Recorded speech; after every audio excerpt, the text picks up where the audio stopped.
लद्दाख और डोकलाम के बाद चीन ने इस बार अरुणाचल में नया मोर्चा खोल दिया है। विपक्ष सवाल उठा रहा था कि चीन पर पीएम मोदी चुप क्यों हैं। और वहीं कल उन्होंने शिलांग से जहां चीन को डंके की चोट पर निर्माण जारी रखने का संदेश दिया, वहीं आज सूचना प्रसारण मंत्री अनुराग ठाकुर ने उससे चेताया और कहा कि ये 1962 नहीं 2022 का भारत है। मैं इतना ही कहूंगा, ये 1962 का भारत नहीं 2022 का भारत है। डंके की चोट पर बॉर्डर पर नई सड़कें, नई टनल, उसके निर्माण का काम तेज गति से चल रहा है।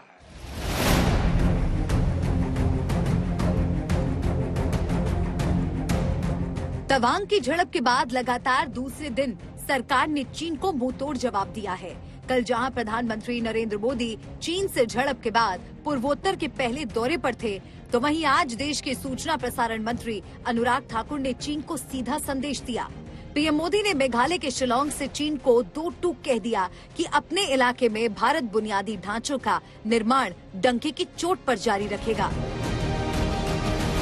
नॉर्थ ईस्ट समेत देश के सभी सीमावर्ती क्षेत्रों में कनेक्टिविटी बेहतर नहीं हो पाई, लेकिन आज डंके की चोट पर बॉर्डर पर नई सड़कें, नई टनल, नए पुल, नई रेल लाइन, नए एयर स्ट्रिप, जो भी आवश्यक है, एक के बाद एक उसके निर्माण का काम तेज गति से चल रहा है।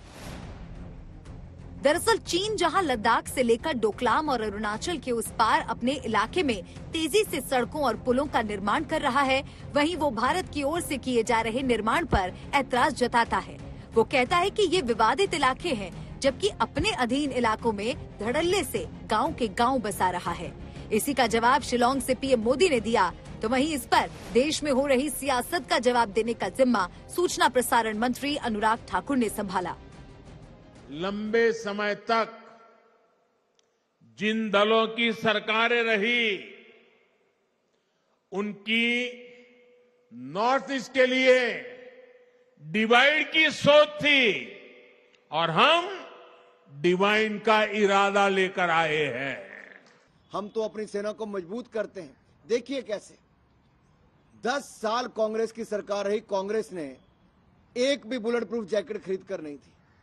मोदी सरकार ने 2 लाख से ज्यादा बुलेट प्रूफ जैकेट दे दी, स्नो बूट्स दे दिए, लेटेस्ट हथियार दे दिए, राफेल विमान दे दिए, लेटेस्ट हथियारों से लेकर फाइटर जेट्स तक दिए और make in India defence sector में करके अब दुनिया पर निर्भर नहीं, आत्मनिर्भर भारत रक्षा के क्षेत्र में बनाने का काम किया। तो प्रधानमंत्री मोदी जी के नेतृत्व में पूर्वोत्तर में बुनियादी ढांचे को विकसित करने के साथ ही सरकार वहां के लोगों की एक बड़ी शिकायत को भी दूर करने में जुटी है। कई इलाकों में armed force special power act लागू है, जो सुरक्षा बलों को असीमित अधिकार देता है। इसके दुरुपयोग की घटनाएं भी सामने आई हैं। अनुराग ठाकुर ने बताया कि पूर्वोत्तर के कई हिस्सों से इस विवादित एक्ट को हटा दिया गया है। नॉर्थ ईस्ट के बड़े हिस्से से अफ्स्पा को हटाया गया है, त्रिपुरा और मेघालय से पूर्णतः हटाया गया। अरुणाचल में केवल 3 जिलों में बचा है और असम को भी 60% से अधिक अफ्स्पा मुक्त कर दिया गया है। मणिपुर के भी 15 पुलिस स्टेशन जो 6 जिलों में आते हैं, उसको भी डिस्टर्ब एरिया की क्षेत्र से हटा दिया गया है, श्रेणी से हटा दिया गया है।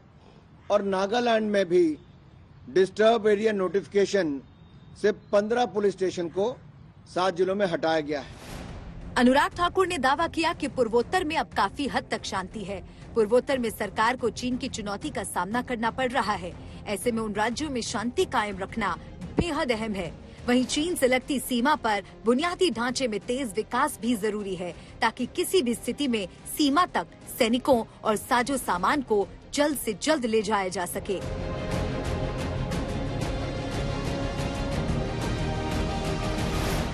आज तक ब्यूरो।